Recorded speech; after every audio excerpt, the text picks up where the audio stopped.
नमस्कार, आप देख रहे हैं साधना प्लस न्यूज। आप सभी का स्वागत है खबरें राजस्थान के हमारे इस बुलेटिन में। आपके साथ मैं अंजलि झा। बुलेटिन की शुरुआत करेंगे, लेकिन इससे पहले नजर डालते हैं आज की सुर्खियों पर। मंत्री डॉक्टर सुभाष गर्ग ने किया अवलोकन। नवीन भवन का किया अवलोकन। आरबीएम के पुराने भवन ध्वस्त होने पर 90 करोड़ रुपए की लागत से बनाई जाएंगी भवन। अतिरिक्त जिला कलेक्टर प्रशासन ने की बैठक। व्यवस्थाओं और कार्यक्रमों की रूपरेखा के संबंध में बैठक। ब्रज होली महोत्सव को लेकर हुई चर्चा।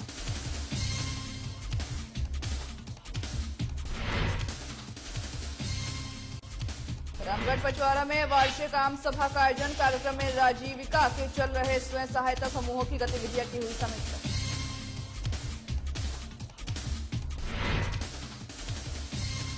दौसा में प्रशासनिक अधिकारियों की तानाशाही आई सामने। सरपंच ने की अनियमितता की शिकायत करने पर उसकी आईडी की गई बंद।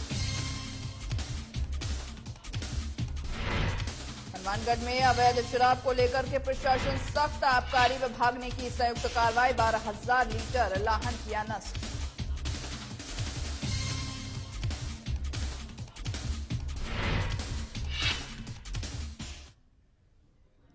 अब बढ़ते हैं खबरों की ओर, जहां पर तकनीकी शिक्षा और आयुर्वेद राज्य मंत्री डॉक्टर सुभाष गर्ग ने आरबीएम चिकित्सालय के पुराने भवन को ध्वस्त कर इस स्थान पर करीब 90 करोड़ रुपए की लागत से बनाए जाने वाले नवीन भवन के स्थान का अवलोकन किया है और साथ ही निर्देश दिए हैं कि जल भराव की समस्या को देखते हुए नवीन भवन में बेसमेंट नहीं बनाए। डॉक्टर गर्ग ने आरएसआरडीसी के अधिकारियों को निर्देश दिए हैं कि नवीन भवन में बने हुए ट्रॉमा सेंटर बनाने का प्रावधान किया जाए और बरामदों की चौड़ाई भी बढ़ाई जाए ताकि रोगियों के साथ आने वाले जो परिजन हैं उनको भी आने जाने में असुविधा न हो। उन्होंने पुराने भवन में चल रहे दवा वितरण केंद्रों का भी अवलोकन किया है, जहां उन्होंने बचत राशि में इस भवन की मरम्मत कराने के निर्देश दिए हैं। उन्होंने चिकित्सालय परिसर में भी बनी हुई जो धर्मशाला है उसके आसपास की भूमि पर 2 पहिया वाहन स्टैंड बनाने और इंटरलॉकिंग का कार्य पूरा कराने के निर्देश देते हुए कहा कि नवीन मोर्चरी के आगे टीन शेड लगाने के साथ साथ सीमेंट की बेंचें भी बैठने के लिए लगवाई जाए। कर देगा सर। देखिए, आज जो हमारे इस आरबीएम हॉस्पिटल है उसका जो सेकंड फेज का जो करीब 90 करोड़ की लागत से स्वीकृत किया है हमारी सरकार ने, उसका आज मुआयना कर रहे हैं, प्रगति क्या चल रही है। तो अभी देखा गया है कि अभी जो पुरानी बिल्डिंग का डिसमेंटल किया गया है और काम शुरू कुछ उन्होंने किया है। मैंने जो निर्देश दिए हैं, एक तो क्वालिटी का, एक बेसमेंट ना बने इसमें तो पानी भराव की समस्या रहती है। भरतपुर की यहाँ एक अलग ही स्थिति है, तो बेसमेंट ना बना करके स्टिल पार्किंग के जरिए ऊपर इसको ले जाया जाए। तीसरा, जो बरामदे हैं, जो मेन जो एंट्रेंस है उसको बरामदे की चौड़ाई बढ़ाई जाए। ट्रॉमा सेंटर भी जो बनने वाला है वो इसी बिल्डिंग में कई स्पेस आइडेंटिफाई करके उसको डेवलप किया जाए। और ये निर्देश है कि भाई 1.5 साल का जो समय दिया है, क्वालिटी मेंटेन करते हुए 1.5 साल के अंदर अंदर इसका काम पूरा हो जाए, जिससे कि 1.5 साल के अंदर ही हम इसका लोकार्पण पब्लिकली कर सकें। जो सुपर स्पेशलिटीज जो स्वीकृत कराई गई हैं वो यहाँ शुरू हो सके और आम आदमी जो हमारा गरीब आदमी आता है गाँव से उसको यहाँ थोड़ी ठहरने की व्यवस्था भी इस तरह की हो जाए। प्रतीक्षालय जो वेटिंग में रहते हैं लोग, साथ आते हैं अटेंडेंट, उनके लिए अच्छा एक माहौल मिल जाए। अतिरिक्त जिला कलेक्टर प्रशासन महावर को कलेक्ट्रेट सभागार में पर्यटन विभाग द्वारा ब्रज होली महोत्सव 2022 के आयोजन संबंधी व्यवस्थाओं और कार्यक्रमों की रूपरेखा के संबंध में बैठक की अध्यक्षता की गई है। इस दौरान ही उपस्थित अधिकारियों और स्वयंसेवी संस्थाओं के साथ ही साथ जो प्रतिनिधि थे उनको भी संबोधित किया गया है। इस मौके पर उन्होंने कहा कि ब्रज होली महोत्सव में आयोजित होने वाले कार्यक्रमों में क्षेत्रीय और राज्य स्तरीय लोक कलाकारों को प्राथमिकता दें, जिससे कि स्थानीय लोगों को राज्य के विभिन्न भागों की जो लोक विधाएं हैं और साथ ही साथ जो संस्कृति है उसके बारे में लोगों को जानकारी मिल सके। उन्होंने पुलिस विभाग को निर्देश दिए कि महोत्सव के तहत ही होने वाले कार्यक्रमों में कानून व्यवस्था बनाए रखने के लिए स्थानीय प्रशासन से समन्वय कर कार्यक्रम स्थलों पर उचित पुलिस जाब्ता तैनात करें। उन्होंने कहा कि कोरोना महामारी मद्देनजर रखते हुए दर्शकों को मास्क की अनिवार्यता और साथ ही थर्मल स्कैनिंग और सैनिटाइजर की व्यवस्था रखें। साथ ही ये भी सुनिश्चित करें कि बिना मास्क के कोई भी व्यक्ति अंदर प्रवेश न करे। हर वर्ष की बात ही इस वर्ष भी पर्यटन विभाग के द्वारा ब्रज होली महोत्सव का आयोजन जिले में किया जाएगा। इस बार कुछ अलग ये है कि पिछली जो गत वर्षों में केवल 2 दिवस का ये कार्यक्रम रहता था, और क्योंकि भरतपुर, डीग और कामा हमारा ब्रज क्षेत्र है जहाँ पर की जो ब्रज की होली काफी प्रसिद्ध है, इसलिए इस बार हम लोगों ने ये निर्णय लिया है कि तीनों दिन 13, 14, 15 को तीनों ब्लॉक्स में अलग अलग दिन ये कार्यक्रम रहेगा। इसकी शुरुआत सबसे पहले डीग से की जाएगी और उसके बाद में 14 तारीख को कामा के अंदर और फिर 15 तारीख को भरतपुर कस्बे के अंदर कार्यक्रम रहेगा। इसमें विभिन्न प्रकार की जो प्रतियोगिताएं हैं उसका आयोजन किया जाएगा। इसके अलावा कामा के जो पुराने मंदिर हैं, प्रसिद्ध मंदिर हैं, उन मंदिरों के अंदर जो हमारी प्रसिद्ध लठवाल होली है, लड्डू होली और दूध दही होली, इस प्रकार की आयोजन किए जाएंगे। भव्य शोभा यात्रा का कार्यक्रम कामा नगर पालिका और पर्यटन विभाग के संयुक्त तत्वाधान में किया जाएगा और शाम को एक सांस्कृतिक कार्यक्रम का आयोजन तीनों जो डीग, कामा और भरतपुर में तीनों में शाम को एक भव्य सांस्कृतिक संध्या का आयोजन करके इस ब्रज होली महोत्सव को मनाया जाएगा। राजीविका परियोजना के ब्लॉक रामगढ़ पचवारा में शिक्षा महिला क्लस्टर जहां पर संगठन की साल 2020 और 2021 की वार्षिक आम सभा का आयोजन किया गया था। बताते चले कि कार्यक्रम की शुरुआत राजीविका ब्लॉक स्टाफ प्रताप सिंह मनोहर बैरवा, सीएमएफ स्टाफ ब्रह्मानंद और साथ ही साथ सीएलएफ पदाधिकारी द्वारा दीप प्रज्वलित करके किया गया। कार्यक्रम में राजीविका के चल रहे जो स्वयं सहायता समूहों व गतिविधियों की समीक्षा की गई है और अच्छे कार्य करने वाले सीआईएफ जो स्टाफ है उनको सम्मानित किया गया है। इस दौरान कार्यक्रम में 150 महिलाएं और सीआईएफ स्टाफ एलआरपी लखन व्यास, जितेंद्र मीणा, अंकित सैनी, एआरपी मोहित व्यास, हरेंद्र शर्मा और महेंद्र सैनी, सीएमएफ स्टाफ रवि महेंद्र उपस्थित रहे।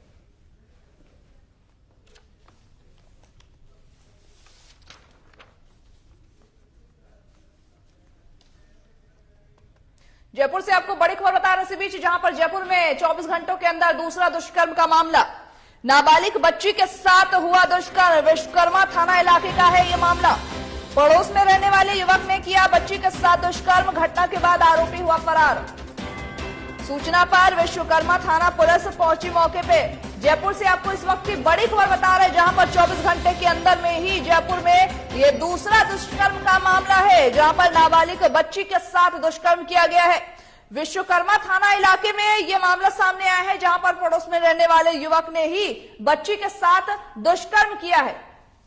वही घटना के बाद आरोपी फरार हो गया है। वही साथ ही साथ सूचना पर विश्वकर्मा थाना पुलिस मौके पर पहुंची है और मामला दर्ज कर पुलिस ने आरोपी की तलाश शुरू कर दिया। 24 घंटे में जयपुर में ये दुष्कर्म का दूसरा मामला सामने आया है, जहां पर नाबालिग बच्ची के साथ दुष्कर्म किया गया है। जयपुर में क्राइम रेट लगातार बढ़ते जा रहा है, ऐसे में अपराध और अपराधियों दोनों के ही हौसले बुलंद नजर आते हैं और राजस्थान के जयपुर में आए दिन दुष्कर्म की जो वारदातें हैं उसमें कमी नहीं आ रही है। इसी खबर में हमारे साथ राजस्थान से ब्यूरो चीफ पूजा जोशी जुड़ रही हैं। पूजा जी, क्या कुछ पूरा मामला निकल के सामने आ रहा है? जी अंजलि, देखो ये जयपुर में 24 घंटे के बाद दूसरी दुष्कर्म की घटना है और बड़ी शर्मनाक बात है कि 11 वर्षीय नाबालिग बालिका जो है वह अपने घर के बाहर खेल रही। तभी पड़ोस में रहने वाले जो युवक है मोहम्मद इशराद नाम का, वो खेल रही बालिका का मुंह दबाकर उसे अपने कमरे में ले गया और उस मासूम बच्ची के साथ दुष्कर्म किया और वहां से फरार हो गया। दुष्कर्म करने के बाद में जो आरोपी था वो वहां से फरार हो गया। आपको बताऊं कि पुलिस द्वारा अभी बालिका को फिर अस्पताल लेकर जाया गया और नाबालिग डॉक्टर मुआयना किया जा रहा है, उसका इलाज जारी है। और ये भी है कि साथ ही पुलिस भी आरोपी की तलाश में जुट गई है और अलग अलग थानों में आरोपी की तस्वीर दे दी गई है ताकि जल्द ही आरोपी को गिरफ्तार किया जाए। जी अंजलि, जैसा कि आपने कहा कि जयपुर में ये दूसरा मामला है, इससे पहले भी एक मामला आ चुका है और अगर जयपुर की बात करें तो दुष्कर्म के मामले में जयपुर नंबर 1 पे आ रहा है अब। जी अंजलि, देखिए, हाँ अंजलि, बात ये है कि जयपुर है एक इतना बड़ी राजधानी है और महानगर है, हम जानते हैं कि उसके बावजूद भी हम यूँ कह सकते हैं कि पुलिस प्रशासन की नाकामी है, क्योंकि अगर आरोपी ऐसे आए दिन दुष्कर्म के मामले में, कल की बात करें हम, कल 8 वर्षीय जो बालिका थी उसके साथ में क्लिनिक पर कंपाउंडर ने दुष्कर्म करने का प्रयास किया और आज ही देख लो 11 वर्षीय बालिका के साथ में कई इतनी बड़ी बात कि पड़ोसी ही युवक दुष्कर्म कर रहा है, तो ये बहुत बड़ी बात है। भले ही पुलिस प्रशासन आरोपी को पकड़ लेता है, उसे गिरफ्तार कर लेता है, लेकिन इतना ही काफी नहीं है। ऐसी सजा हो ताकि आरोपी ऐसा कार्य करने की वारदात को अंजाम देने से डरे। बिल्कुल सही कहा पूजा जी आपने कि अगर ऐसे मतलब सजा के प्रावधान किया जाए जिसके बाद ही जो आरोपी है वो दुष्कर्म करने से आरोपी को गिरफ्तार करना ही काफी नहीं होगा। बहुत बहुत शुक्रिया हमारे साथ जुड़ने के लिए, इस खबर में ज्यादा जानकारी देने के लिए।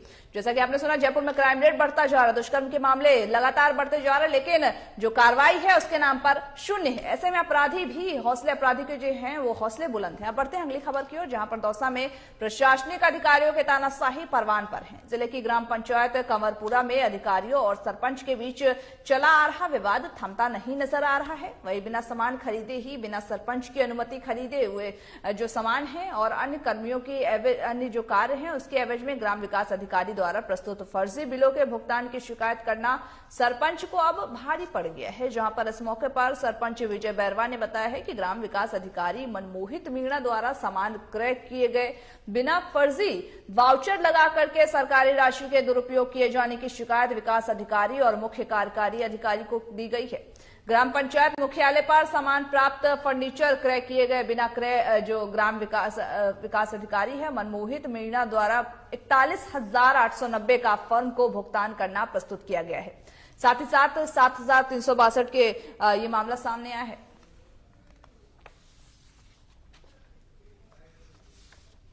अब इसमें उल्टा चोर कोतवाल को डांटे। मेरी आईडी ब्लॉक कर दी गई थी, जिसमें ग्राम विकास अधिकारी के द्वारा मुझे व्हाट्सएप पर सूचना दी गई थी, एक नोट शीट भेजी गई थी। उस नोट शीट को मैंने जब चेक किया और जांचा तो उसमें मुझे कई प्रकार की अनियमितताएं पाई गई, जिसके संदर्भ में मैंने सीओ साहब और बीडीओ साहब को सेम डे ही शिकायत कर दी थी और लेटर जारी कर दिया था और उनसे निवेदन किया था कि इस मामले का संज्ञान लेकर इसमें कार्रवाई करवाएं, लेकिन उन्होंने मेरी आईडी बंद कर दी दूसरे दिन। तो आपके ऊपर आरोप लग रहे हैं कि आपने सरपंच पद के अनुरूप कार्य नहीं कर रहे हो। जब मेरे पास किसी चीज के लिए कोई भुगतान आया ही नहीं है और यदि उन्होंने व्हाट्सएप के जरिए कोई भुगतान के लिए मेरे पास भेजा है तो उसमें मैंने ये देखा कि उसमें कई प्रकार की कमियां थी। अब जब उसमें कमियां थी तो मैं उसका भुगतान कैसे सत्यापन करता। और आईडी ब्लॉक करने का क्या कारण है, किस लेवल से आईडी ब्लॉक हुई है? नहीं, आईडी ब्लॉक करने की बात कौन कह रहा है? ब्लॉक है उसकी 1 महीने से, तो पता कर लेंगे अगर कोई ब्लॉक है तो। अगर उस पेमेंट के लिए अगर कोई आईडी को वीडियो की आईडी से पेमेंट किया गया है तो हो सकता है, अगर ऐसा कुछ है तो पता कर लेंगे। वीडियो का कहना है कि सीओ साहब के मार्गदर्शन में आईडी ब्लॉक से बंद की गई है। मेरा कोई मार्गदर्शन किसी भी फाइनेंशियल स्थिति में हमसे किसी मार्गदर्शन की आवश्यकता नहीं होती। पंचायती राज में वीडियो के सारे अधिकार दिए हुए हैं, उसको क्या करना है क्या नहीं करना है वो वीडियो का काम है। मतलब आपका रोल नहीं है इसमें। अगली खबर हनुमानगढ़ से है, जहां आबकारी व पुलिस टीम की तरफ से कई गांवों में अवैध शराब कारोबारियों के खिलाफ कार्रवाई की गई है। जहां पर जिला कलेक्टर नथमन डीडेल के निर्देश पर अवैध शराब के खिलाफ आबकारी और पुलिस विभाग ने संयुक्त रूप से कार्रवाई करते हुए 12,000 लीटर कच्ची लाहन नष्ट करते हुए 12 भट्टियां तोड़ी है। इस दौरान ही 80 लीटर हथकढ़ शराब भी जब्त किया गया है। जहां पर जिला आबकारी अधिकारी चिमन लाल मीणा ने बताया है कि आबकारी विभाग हनुमानगढ़ के 4 आबकारी थानों के प्रभारियों व जाब्ते और साथ ही साथ हनुमानगढ़ पुलिस के जाब्ते के साथ ये संयुक्त रूप से गंगागढ़, देवूघाट और डबरी लाठन में भी यह अवैध शराब को लेकर के ये कार्रवाई देखी गई है। जहां पर इन स्थानों पर अवैध हद पर भी शराब बनाई गई थी। खबरें राजस्थान के हमारे इस बुलेटिन में बस इतना ही। मुझे दीजिए इजाजत और तमाम बाकी खबरों के अपडेट्स के लिए देखते रहिए साधना प्लस न्यूज।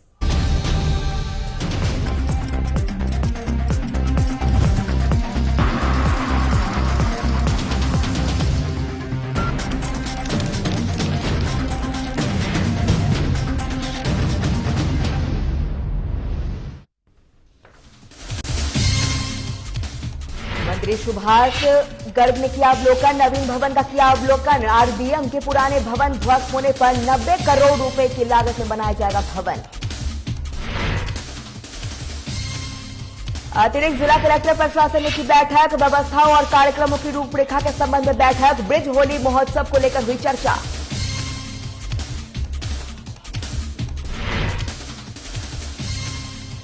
रामगढ़ पचवाड़ा में वार्षिक आम सभा का आयोजन, कार्यक्रम में राजविका के चल रहे स्वयं सहायता समूह की गतिविधियों की हुई समीक्षा। मौके पर तमाम लोग रहे मौजूद।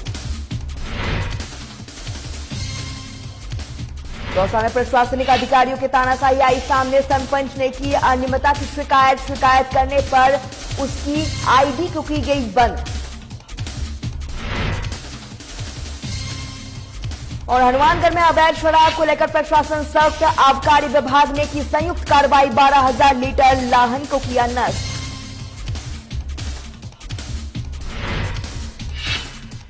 नमस्कार, स्वागत है आपका साधना प्लस न्यूज में। आपके साथ मैं हूं सोनाली ठाकुर। बुलेटिन की शुरुआत करेंगे और लगातार आपको बता दें कि आयुर्वेद राज डॉक्टर सुभाष गर्ग ने आरबीएम चिकित्सालय के पुराने भवन को ध्वस्त कर इस स्थान पर करीब 90 करोड़ रुपए की लागत से बनाए जाने वाले नवीन भवन के साथ ही स्थान पर अवलोकन किया है। साथ ही निर्देश दिए गए हैं कि जलभराव की समस्या को देखते हुए नवीन भवन में बेसमेंट बनाया जाए। साथ ही डॉक्टर गर्ग ने आरएसआरडीसी के अधिकारियों को निर्देश दिए हैं कि नवीन भवन में ट्रोमा सेंटर बनाने का प्रावधान किया जाए और बरामदों की चौड़ाई भी बढ़ाई जाए। साथ ही उन्होंने रोगियों के साथ आने वाले परिजनों को आने जाने के लिए असुविधा ना हो और उन्होंने पुराने भवन में चल रहे दवा वितरण केंद्रों का भी अवलोकन किया है, जहां पर उन्होंने बचत राशि से इस भवन की मरम्मत कराने के निर्देश दिए हैं। उन्होंने चिकित्सालय परिसर में बनी धर्मशाला के आसपास की भूमि पर 2 पहिया वाहन स्टैंड बनाने और इंटरलॉकिंग का कार्य पूरा करने के निर्देश देते हुए कहा है कि नवीन मोचुरी के आगे टीन शेड लगाने के साथ साथ सीमेंट की बेंच भी बैठने के लिए लगाई जाए। देखिए, आज जो हमारे इस आरबीएम हॉस्पिटल है उसका जो सेकंड फेज का जो करीब 90 करोड़ की लागत से स्वीकृत किया है हमारी सरकार ने, उसका आज मुआयना कर रहे हैं, प्रगति क्या चल रही है।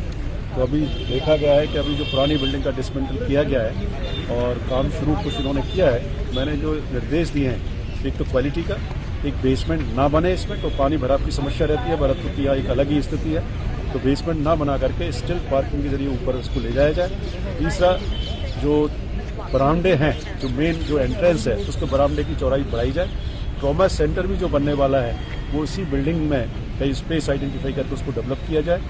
और ये निर्देश है कि भाई 1.5 साल का जो समय दिया है, क्वालिटी मेंटेन करते हुए 1.5 साल के अंदर अंदर इसका काम पूरा हो जाए, जिससे कि 1.5 साल के अंदर ही हम इसका लोकार्पण पब्लिकली कर सकें। जो सुपर स्पेशलिटीज जो स्वीकृत कराई गई हैं वो यहाँ शुरू हो सके और आम आदमी जो हमारा गरीब आदमी आता है गांव से उसको यहाँ थोड़ी ठहरने की व्यवस्था भी इस तरह की हो जाए।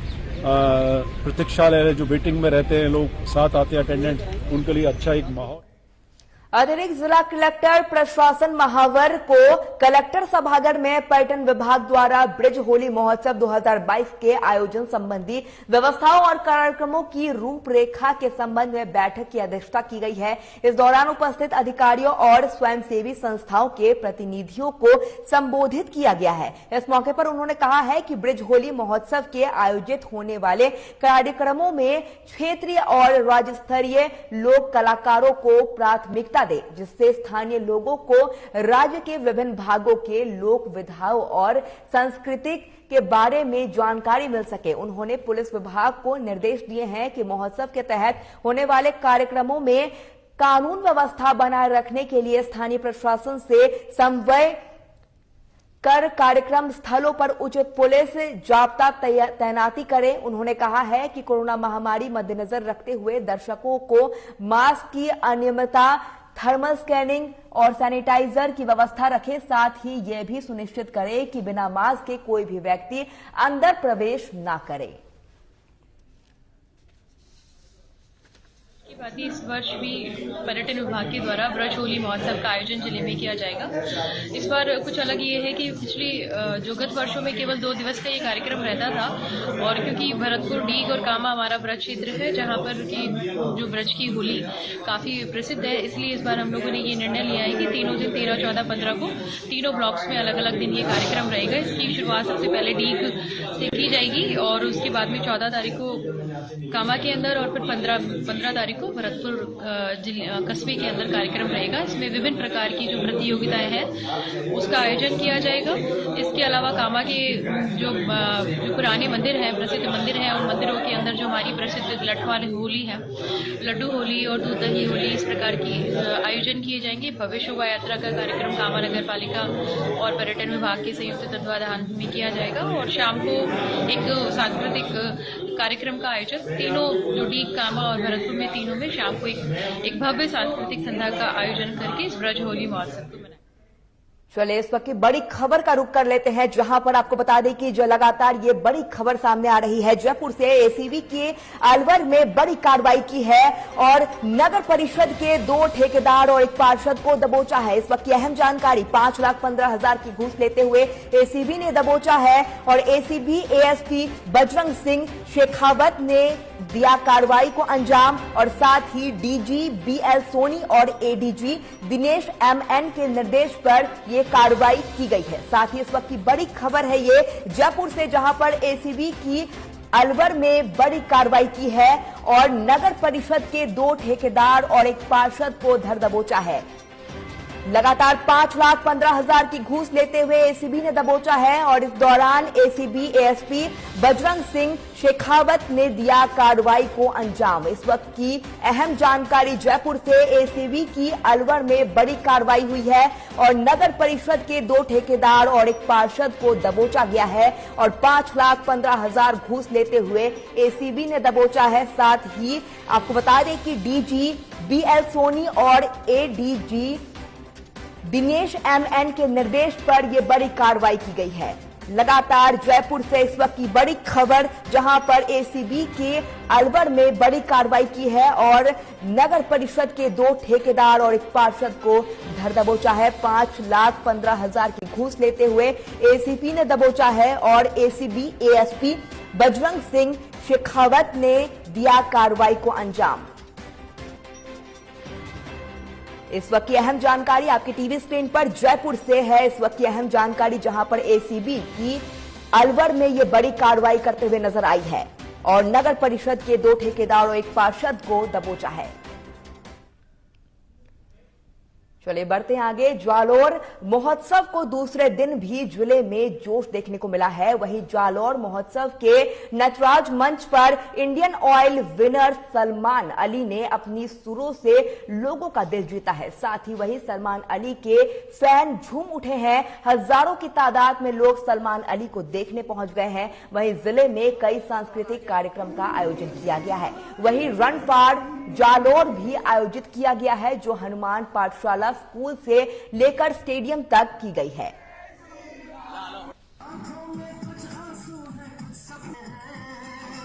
और जालोर महोत्सव पर दूसरे दिन भी जोश भरा देखने को मिला है। देखिए किस तरीके से इस महोत्सव का आयोजन किया गया है। नटराज मंच पर Indian oil winner Salman Ali ने, इंडियन आइडल के विनर है, माफ करिएगा, सलमान अली, जिन्होंने अपने सुरों से लोगों पर अपना जलवा बिखेरा है। और इस दौरान जालोर महोत्सव के दूसरे दिन भी काफी वहां पर अच्छा माहौल देखने को मिला। और इस दौरान जालोर महोत्सव में नटराज मंच पर इंडियन आइडल के विनर सलमान अली ने अपने सुरों से लोगों का दिल जीता है। वहीं सलमान अली के फैन झूम उठे हैं। लगातार हजारों की तादाद में लोग सलमान अली को देखने पहुंचे थे। वहीं जिले में कई सांस्कृतिक कार्यक्रम का आयोजन किया गया। रन फॉर जालोर भी आयोजित की गई है, जो हनुमान पाठशाला स्कूल से लेकर स्टेडियम तक की गई। राजविका परियोजना के ब्लॉक रामगढ़ पचवाड़ा में शिक्षा महिला कलेक्टर संगठन के साल 2020 से 21 के वार्षिक आम सभा को आयोजित किया गया है। आपको बता दें कि कार्यक्रम की शुरुआत राजविका ब्लॉक स्टाफ प्रताप सिंह मनोहर बेरवा, सीएमएफ स्टाफ बेमानंद और सीएलएफ पदाधिकारी द्वारा दीप प्रज्वलित कर किया गया है। कार्यक्रम में तमाम लोग इस दौरान मौजूद रहे हैं।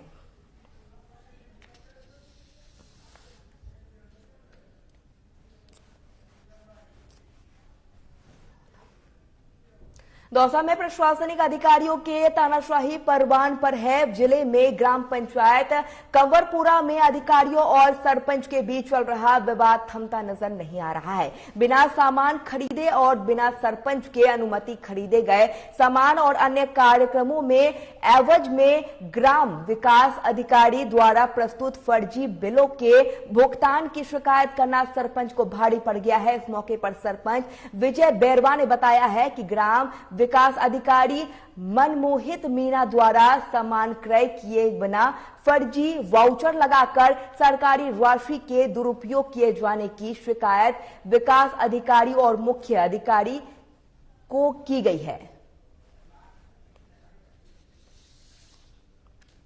उल्टा चोर कोतवाल को डांटे, मेरी आईडी ब्लॉक कर दी गई थी, जिसमें ग्राम विकास अधिकारी के द्वारा मुझे व्हाट्सएप पर सूचना दी गई थी, एक नोट शीट भेजी गई थी। उस नोट शीट को मैंने जब चेक किया और जांचा तो उसमें मुझे कई प्रकार की अनियमितताएं पाई गई, जिसके संदर्भ में मैंने सीओ साहब और बीडीओ साहब को सेम डे ही शिकायत कर दी थी और लेटर जारी कर दिया था और उनसे निवेदन किया था कि इस मामले का संज्ञान लेकर इसमें कार्रवाई करवाएं, लेकिन उन्होंने मेरी आईडी बंद कर दी दूसरे दिन। आपके ऊपर आरोप लग रहे हैं कि आपने सरपंच पद के अनुरूप कार्य नहीं कर रहे हो। जब मेरे पास किसी चीज के लिए कोई भुगतान आया ही नहीं है और यदि उन्होंने व्हाट्सएप के जरिए कोई भुगतान के लिए मेरे पास भेजा है तो उसमें मैंने ये देखा कि उसमें कई प्रकार की कमियां थी। अब जब उसमें कमियां थी तो मैं उसका भुगतान कैसे सत्यापन करता, और मैंने जब बीडीओ साहब से बात करी तो उन्होंने कहा कि सीओ साहब ने बंद करवा दी आईडी, और सीओ साहब से बात करी तो सीओ साहब ने ये कहा कि बीडीओ साहब ने बंद करवा दी आईडी, जबकि बीडीओ साहब ने मुझे आश्वासन दिया था कि मैं इस मामले में कमेटी बनाऊंगा और क्या नाम से इसकी। चलिए, राजस्थान के इस बुलेटिन में फिलहाल इतना ही। देखते रहिए साधना प्लस न्यूज। नमस्कार।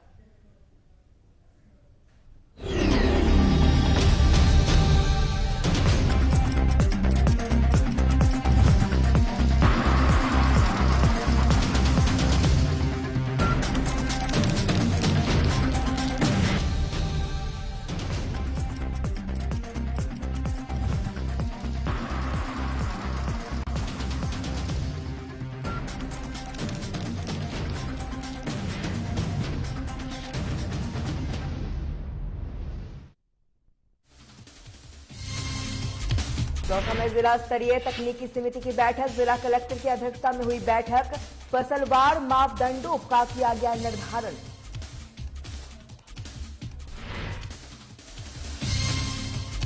भरतपुर में 2 सड़कों का शिलान्यास, मंत्री डॉक्टर सुभाष गर्ग ने किया शिलान्यास।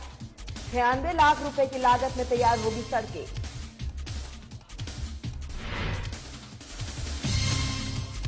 भरतपुर में दिव्यांग दंपति से मिले मंत्री, दिव्यांग दंपति ने की स्कूटी की मांग, मंत्री ने स्कूटी दिलाने का दिया आश्वासन।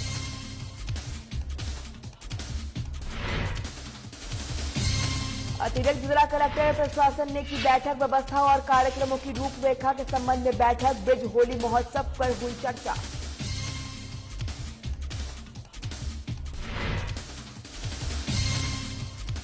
अलवर में एसीबी की टीम को मिली बड़ी सफलता, 2 ठेकेदार, 1 पार्षद को किया गिरफ्तार, रिश्वत लेते रंगे हाथ किया गिरफ्तार।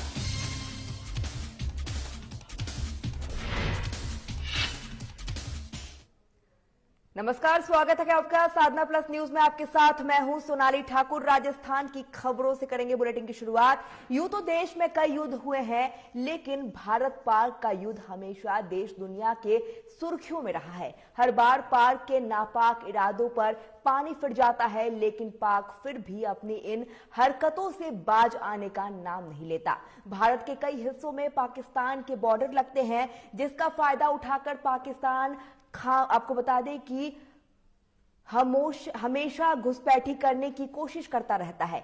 चाहे वर्तमान हो या अतीत, भारत ने हर बार अपने पड़ोसी देश पाकिस्तान को लेकर हराया है। साथ ही देश में कोई भी युद्ध क्यों ना हो, भारत के जवान हर युद्ध में मां का आशीर्वाद जरूर लेते हैं। मां चाहे घर में हो या मंदिर में विराजमान हो, वो हमेशा अपने बच्चों की रक्षा जरूर करती है। ऐसे ही एक दिलचस्प किस्सा है और यह है, आपको बता दें कि तन्मय तनोट मां का, जिसे आज भी देश के गौरव इतिहास के नाम से याद किया जाता है, जाना जाता है। देखिए हमारी एक खास रिपोर्ट में।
चमत्कार की कहानियाँ हम आम तौर पर सुनते हैं, 1000 साल पुरानी हो या फिर 2000 साल, लेकिन कम से कम 100 साल पुरानी तो होती ही है।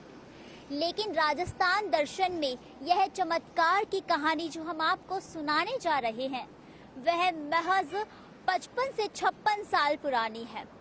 तो चलिए हमारे साथ राजस्थान दर्शन के एक और सफर पर, जहां हम आपको बताएंगे चमत्कारिक माता की कहानी, तनोट राय माता जैसलमेर की कहानी। आज हम आपको दिखाने जा रहे हैं सरहद की दो देवियों की कहानी, भारत पाकिस्तान बॉर्डर पर माता के उन दो मंदिर की कहानी जहां पाकिस्तान ने सैकड़ों बम बरसाए लेकिन मंदिर का बाल भी बांका नहीं कर सके। मान्यता कुछ ऐसी भी है कि मां ने भारत पाकिस्तान युद्ध में भारतीय जवानों की मदद की थी। ये राजस्थान में भारत पाकिस्तान के बॉर्डर के पास बना तनोट माता का मंदिर है, जहां बीएसएफ के जवान ही मंदिर के पुजारी हैं और भगवान का ही कीर्तन करते हैं। ये मां की भक्ति में देशभक्ति का रंग भी अनूठा है। तेरी शान पे सदके कोई धन है क्या, तेरी धूल से बढ़ के, तेरी धूप से रोशन, तेरी हवा पे जिंदा, तू बाग है मेरा, मैं तेरा परिंदा। राजस्थान के जैसलमेर शहर से करीब 150 किलोमीटर दूर तनोट मां के मंदिर की देशभक्ति वाली कहानी 56 साल पुरानी है।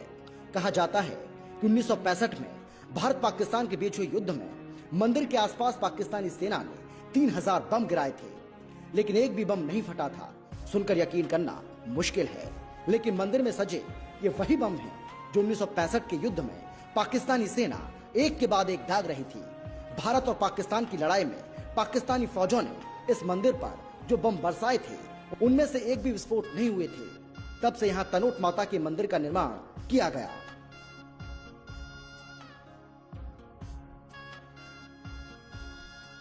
ओ देश मेरे तेरी शान पे सदके कोई धन है क्या, तेरी धूल से बढ़ के, तेरी धूप से रोशन, तेरी हवा पे जिंदा, तू बाग है मेरा, मैं तेरा परिंदा। मंदिर के परिसर में 1965 के बाद जब 1971 में भारत पाकिस्तान के बीच फिर से जंग हुई, तब भी पाकिस्तान के बम कम पड़ गए, लेकिन वो भारत से जीत नहीं सके। दरअसल 1971 की लड़ाई में भारतीय सेना पाकिस्तान में पूर्व दिशा की तरफ से एक के बाद एक हिस्से पर कब्जा कर रही थी। तब पाकिस्तान ने साजिश रची और पश्चिम की तरफ से राजस्थान के लोंगोवाल की तरफ से अचानक धावा बोल दिया। बात 1965 की है, जब पाकिस्तान ने भारत पर आक्रमण किया था। कल सुबह तक हमें जैसलमेर लोंगेवाला पोस्ट को क्रॉस करके जैसलमेर जाना है। कल सुबह का नाश्ता वहीं होगा, दोपहर का खाना रामगढ़ में खाएंगे और रात का खाना जैसलमेर।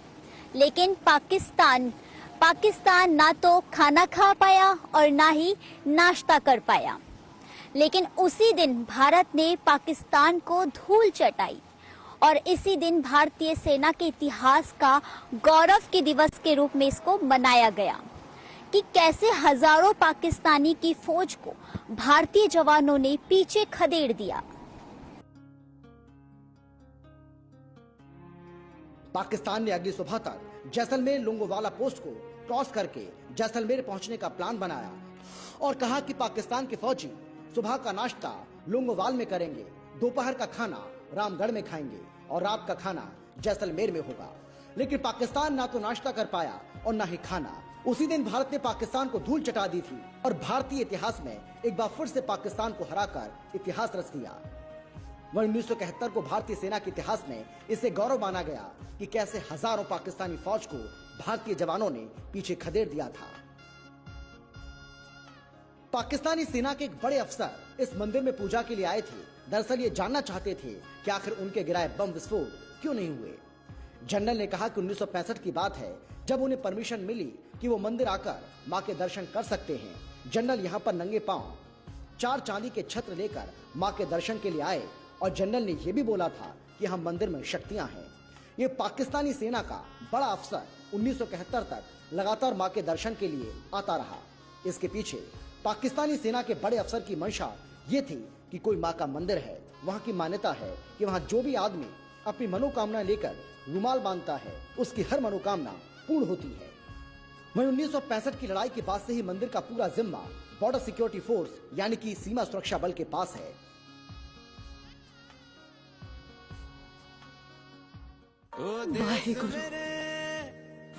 तेरी शान पे सदके कोई धन है क्या, तेरी धूल से बढ़ के, तेरी धूप से रोशन, तेरी हवा पे जिंदा, तू बाग है मेरा, मैं तेरा परिंदा।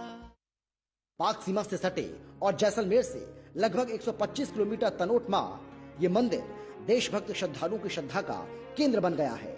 देश भर के सभी श्रद्धालु यहाँ नतमस्तक होने पहुँचते हैं। तनोट को भारतीय राजपूत राव तनुजी ने बसाया था और यहाँ ताना माता का मंदिर बनवाया था जो कि आज तनोट राय माता शबरी के नाम से जाना जाता है। मंदिर की पूजा अर्चना सीमा सुरक्षा बल के जवानों की ओर से की जाती है। नवरात्रि के मौके पर यहाँ आस्था का ज्वार उमड़ पड़ता है। इस दौरान बड़ी संख्या में दर्शनार्थी यहाँ पहुँचते हैं और अपनी मन्नत मांगते हैं। हर दिन मंदिर में सुबह, दोपहर और शाम के समय आरती की जाती है। विख्यात तनोट माता की तीनों आरती में पूरा मंदिर परिसर दर्शनार्थियों की भीड़ से भर जाता है और मंदिर माता के जयकारों से गूंज उठता है। ये मंदिर आम जन की आस्था का भी केंद्र है। भारत पाकिस्तान के 1965 और 1971 के युद्ध के बाद मंदिर में विशेष प्रसिद्धि बढ़ी है। बता दें कि तनोट माता को रुमाल वाली माता के नाम से भी जाना जाता है। मंदिर पर अटूट आस्था रखने वाले भक्त रुमाल बांधकर यहाँ अपनी मन्नत मांगते हैं और मन्नत पूरी होने पर माँ का आभार व्यक्त करते हैं और रुमाल को वहाँ छोड़ देते हैं। प्रथा वर्षों से चली आ रही है। इस परंपरा का आम लोगों के साथ माँ के दर्शनार्थ आने वाले मंत्री, प्रशासनिक अधिकारी, सेना, सुरक्षा बल के अधिकारी और जवान भी इसका निर्वहन करते हैं।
ओ देश मेरे तेरी शान पे सदके कोई धन है क्या तेरी धूल से बढ़ के तेरी धूप से रोशन तेरी हवा पे जिंदा तू बाग है मेरा मैं तेरा परिंदा। पाक सीमा से सटे जैसलमेर में दुश्मनों ने बम बरसाकर लोगों को दहशत में डाल दिया और नुकसान पहुंचाने की पूरी कोशिश की थी। युद्ध में करीब मंदिर के आसपास 3000 बम गिराए गए और करीब 400 गोले मंदिर पर दागे थे, लेकिन एक भी बम और गोला मंदिर में विस्फोट नहीं हुआ। वो बम आज भी इसी मंदिर परिसर में मौजूद है। पाकिस्तान बॉर्डर से सटे और जैसलमेर से 120 किलोमीटर दूर तनोट क्षेत्र मंदिर में सामरिक दृष्टि से यहाँ तैनात बलबर बुजुर्गों के बताए मुताबिक बादशाह अकबर के हिंदू देवी के चमत्कारी कास्ट नामों से प्रभावित होकर वो भी यहाँ दर्शन के लिए आए थे और मां पर छत्र चढ़ाया था। लेकिन ये किस्से हैं जो कि प्रमाणित नहीं हैं, लेकिन इस बात के आज भी कई चश्मदीद गवाह मौजूद हैं जो कि 1965 के युद्ध के दौरान यहाँ एक प्राचीन सिद्ध मंदिर मौजूद है। 1965 की लड़ाई के बाद पाकिस्तानी सैनिक भी इस मंदिर के दर्शन के लिए लालायित हो थे। चमत्कारी माने जाने वाला ये मंदिर 100 साल पुराना है। बताया जाता है कि साल 1965 में युद्ध के दौरान माता के चमत्कारों के आगे पाकिस्तान ब्रिगेडियर शहनवाज खान भी नतमस्तक हो गए थे और भारत सरकार से यहाँ दर्शन करने के लिए अनुमति मांगी थी। करीब 2.5 साल की जद्दोजहद के बाद भारत सरकार ने पाकिस्तान ब्रिगेडियर शहनवाज खान को अनुमति दी और अनुमति मिलने पर ब्रिगेडियर खान ने न केवल माता की प्रतिमा के दर्शन किए बल्कि चांदी का एक सुंदर छत्र भी चढ़ाया।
ओ देश मेरे तेरी शान पे सदके कोई धन है क्या तेरी धूल से बढ़ के तेरी धूप से रोशन तेरी हवा पे जिंदा तू बाग है मेरा मैं तेरा परिंदा। मंदिर के बारे में यही सुना है कि यहाँ पर बॉर्डर पर पहले बम गिराए थे, तब यहाँ माता जी का इतना बड़ा मंदिर नहीं था। वहाँ आज जो भी है वे बम फूटे नहीं, आज भी वहाँ रखे हुए हैं।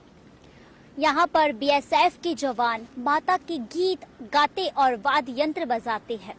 बीएसएफ के जवानों को देखकर कोई यह नहीं कह सकता कि यह जवान दिन भर सीमा पर मुस्तैद खड़े रहते हैं।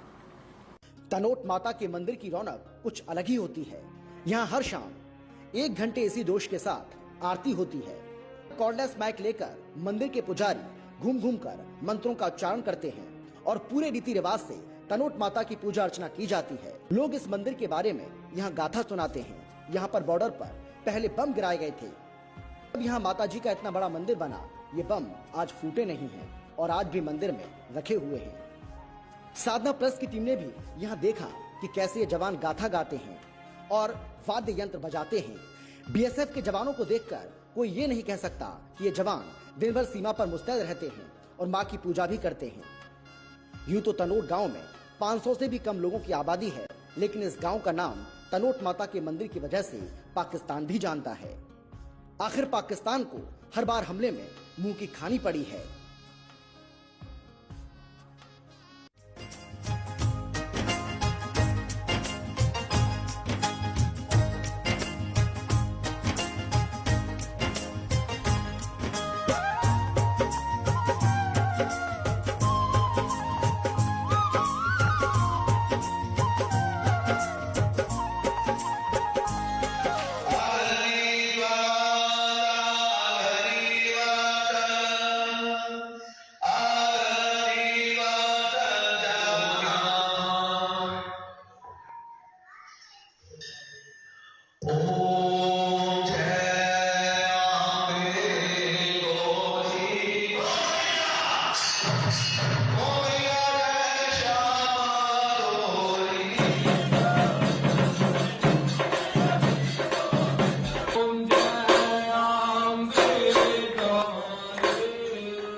ओ देश मेरे तेरी शान पे सदके कोई धन है क्या तेरी धूल से बढ़ के, तेरी धूप से रोशन, तेरी हवा पे जिंदा, तू बाग है मेरा, मैं तेरा परिंदा।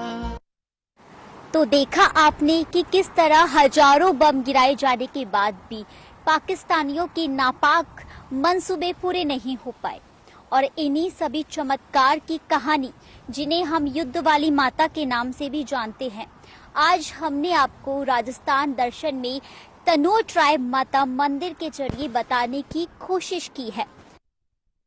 ओ देश मेरे तेरी शान पे सदके कोई धन है क्या तेरी धूल से बढ़ के, तेरी धूप से रोशन, तेरी हवा पे जिंदा, तू बाग है मेरा, मैं तेरा परिंदा।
तनोट से पूजा जोशी के साथ जयंत शर्मा और मनोज जोशी की रिपोर्ट।